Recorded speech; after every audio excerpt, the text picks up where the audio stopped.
Hello everyone, welcome to definite success पाठशाला। मैं आपकी हिंदी एजुकेटर रूपाली वर्मा। आज हम फिर से दोहे लेकर आ गए आपके लिए, क्योंकि ये दोहे हमें बहुत कुछ सिखा रहे हैं। मैं लगातार इन दोहों को कर रही हूँ और बहुत कुछ खुद भी सीख रही हूँ और आपको भी सिखा रही हूँ। इवन इनमें से बहुत सारे दोहे ऐसे हैं जो मैंने भी पहली बार पढ़े हैं, ठीक है ना। और लिटरली पढ़ने के बाद मुझे भी मज़ा आया कि कितना प्रैक्टिकली होकर यहाँ पर कबीरदास जी ने और इन कवियों ने सारी चीज़ों को हमारे सामने प्रस्तुत किया, और हमने कभी इंटरेस्ट भी नहीं लिया कि इन चीज़ों को हम पढ़ें, ठीक है। तो इस तरीके से मुझे एक चीज़ का तो पता चला कि हमारा साहित्य इतना ज़्यादा गहरा है, अगर हम इसको पढ़ने के लिए बैठे तो हमें बहुत सारे ज्ञान की प्राप्ति होगी। लेकिन हमारे पास इतना समय नहीं रहता, या हम पढ़ना नहीं चाहते, हमारा इंटरेस्ट नहीं होता। तो इस चीज़ को जब मैंने समझा तो आपका इंटरेस्ट जगाने के लिए ही इस तरह की सीरीज़ शुरू करी हैं, ताकि आपका इंटरेस्ट इन दोहों में और ख़ास तौर से व्याकरण में, जो आप लोग बहुत उलझते हो, बहुत परेशान होते हो, तो उनको भी हम करेंगे। तो हमने बहुत सारी चीज़ें इन दोहों के माध्यम से सीखी है और आगे सीखते भी रहेंगे। लेकिन हाँ, एक चीज़ मैं ये ज़रूर चाहती हूँ कि आप लोग ये ज़रूर बताएं कि इन दोहों का प्रयोग आप कर रहे हैं या नहीं कर रहे। जैसा कि मैंने पहले भी कहा कि इन दोहों का इस्तेमाल आप हमेशा जो है अपने वाचन और लेखन में कीजिए, क्योंकि ये दोहे जो हैं वो कम शब्दों में ज़्यादा चीज़ों को बयां करते हैं। अब लेखन करते समय हमारे साथ अक्सर वर्ड लिमिट की एक प्रॉब्लम बंदिश होती है कि आपको इतने वर्ड के अंदर ही आंसर लिखना है, ऐसी बंदिश हमारे पास होती है। तो हमेशा इस बंदिश में अगर हम इस तरीके के दोहों का इस्तेमाल करते हैं तो कम शब्दों में कितनी सारी बातों को समझा दिया, ठीक है। अब बात आती है अगर वाचन में हम इसका प्रयोग करते हैं। अब बहुत सारी डिबेट्स होती रहती हैं, वाद विवाद प्रतियोगिताएं होती हैं, भाषण होते हैं, आप स्पीच देते हो, तो उन जगह पर आप दोहों का इस्तेमाल करिए, तो जो जनता आपको सुनने वाली है उस पर आपका प्रभाव बैठेगा। नॉर्मल बोलचाल में भी आप इन दोहों का इस्तेमाल कर सकते हैं, ठीक है ना। तो इस तरीके से ये दोहे सिर्फ आपको बहुत सारी चीज़ें सिखा नहीं रहे, हर जगह आपका प्रभाव भी छोड़ेंगे, ठीक है। कोई गोष्ठी हो, सम्मेलन हो, उस जगह बात है तो आप बिल्कुल कहिए। आपके यहाँ बहुत सारे चार दोस्त आ गए या रिश्तेदार आ गए, उनके बीच में अगर आपको कुछ बोलना है तो उदाहरण के तौर पे इन दोहों का इस्तेमाल करिए। देखिए आपको कितना फ़ायदा होता है, आपका प्रभाव 100% छूटेगा उसमें, है ना, ठीक है। तो आप सामने वाले व्यक्ति पे अपना प्रभाव इस तरीके से स्थापित करेंगे कि वो व्यक्ति हर बार आपसे मिलकर आपसे बात करना चाहेगा, आपके ज्ञान से फ़ायदा उठाना चाहेगा। तो चलिए आज भी ऐसे दो दोहे करते हैं जहाँ पर हम भी कुछ ज्ञान भरी चीज़ों को सीख लेते हैं, ठीक है। तो आज हम लेकर आए हैं दोहों के संसार में कबीरदास जी के दो दोहे। पहला दोहा है यहाँ पर, अच्छा दोहा संख्या है 105 और 106। 105 में क्या है, प्रेम न खेतहु नीप जय, प्रेम न दृष्टि बिकाई, राजा प्रजा जिस रुचे, सिर दे सो ले जाई। बहुत बड़ी बात इन्होंने कही है, ठीक है। क्या कह रहे हैं, प्रेम न खेतो नीप जे, यानी कि ये जो प्रेम रूपी भावना होती है। अब यहाँ पर प्रेम ये नहीं कि जो नायक और नायिका के बीच प्रेम होता है, अब प्रेम माँ बाप के बीच में भी होता है, माँ बच्चे के बीच में होता है, पिता बेटे के बीच में होता है, साथ ही साथ भाई बहन के बीच में, तो हर संबंध के बीच में प्रेम होता है। तो यहाँ पर उस प्रेम की बात करी जा रही है। क्या कह रहे हैं, प्रेम न खेतो नीपजे, यानी कि ये जो प्रेम रूपी भावना होती है ये किसी खेत में नहीं उपजती है, किसी खेत में पैदा नहीं होती है। प्रेम न दृष्टि बिकाई, और प्रेम की जो दृष्टि होती है, अब जिसके हृदय में प्रेम होता है उसकी दृष्टि में भी प्रेम होगा, ठीक है ना। और ना ही ये किसी हाट बाजार में बिकती है। तो प्रेम रूपी दृष्टि या प्रेम रूपी भावना किसी भी बाजार में बिकती नहीं है।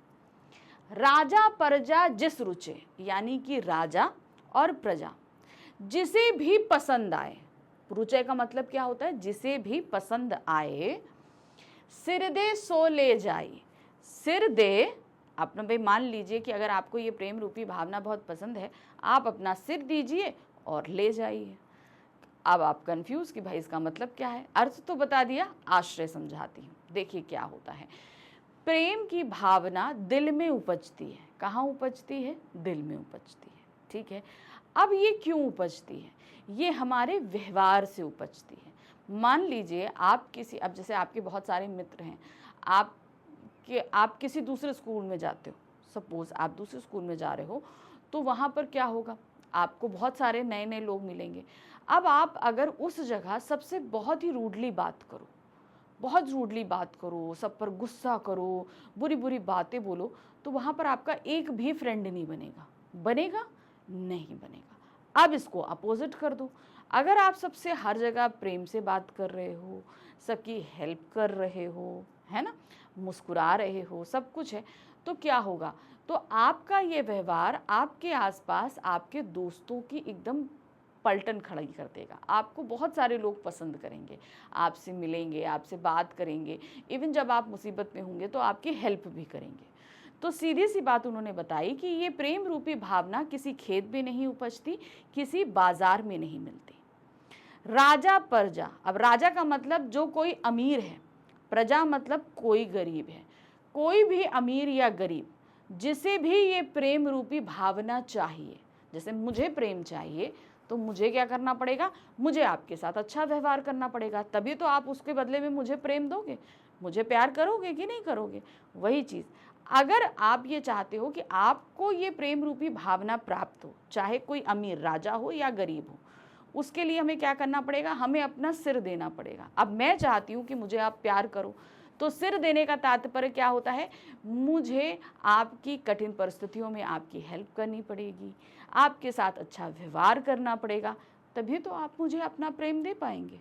सही है ना। तो वही चीज़ यहाँ पर बताइए, सिर देने का तात्पर्य ये है कि आप अपने अहंकार को, सिर का मतलब अहंकार को त्याग कर जब आप दूसरों से प्रेम पूर्वक व्यवहार करते हो, तो सामने वाला व्यक्ति आपको खुशी खुशी वो प्रेम से सराबोर कर देता है। तो समझ गए इस दोहे का मतलब, कि ये प्रेम भावना न खेत में उपजती है, न बाजार में पैदा होती है। अगर आप ये चाहते हो कि आपको ये प्रेम रूपी व्यवहार मिले, प्रेम रूपी खजाना मिले, तो इसके लिए आपको सामने वाले व्यक्ति के साथ अहंकार को त्याग कर बहुत ही प्रेम पूर्वक व्यवहार करना पड़ेगा, मुसीबत में उसकी मदद करनी पड़ेगी, उससे अच्छा व्यवहार करना पड़ेगा, तो आपको ये प्रेम रूपी भावना प्राप्त हो जाएगी। ठीक है, तो ये था आज का दोहे का आश्रय। अब भावार्थ आते हैं। प्रेम किसी खेत में उत्पन्न नहीं होता और ना किसी हाट बाजार में ही बिकता है। राजा हो अथवा प्रजा, राजा का मतलब होता है बहुत अमीर, प्रजा का मतलब जो होते हैं नॉर्मल लोग या बहुत गरीब। ठीक है, सभी प्रजा के अंदर सभी लोग आ जाते हैं, उच्च वर्ग, सामान्य वर्ग, मध्यम वर्ग, निम्न मध्यम वर्ग, जितने भी लोग हैं। जिस किसी को भी वह रुचिकर लगे वह अपना सिर देकर उसे ले जाए। जो कोई भी इस प्रेम भावनाओं को प्राप्त करना चाहता है, उसे अहंकार त्याग कर प्रेम पूर्वक व्यवहार करना होगा और उसे ये भावना प्राप्त हो जाएगी। ठीक, अब आती है कि भाई इस दोहे का हम प्रयोग कहाँ करें।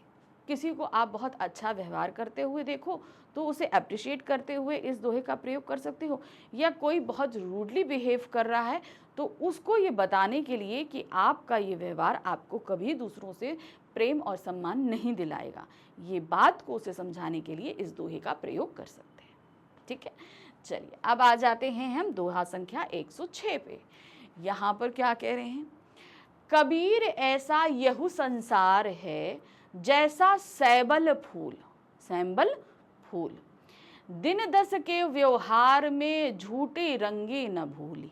चलिए, अब यहाँ पर इन्होंने प्रकृति में उपजने वाले एक फूल के माध्यम से हमें जिंदगी के सार को समझाने का प्रयत्न किया है। क्या कह रहे हैं, कबीर ऐसा यही संसार, कबीर कहते हैं ये पूरा संसार जो है कैसा है, जैसा सैबुल का फूल।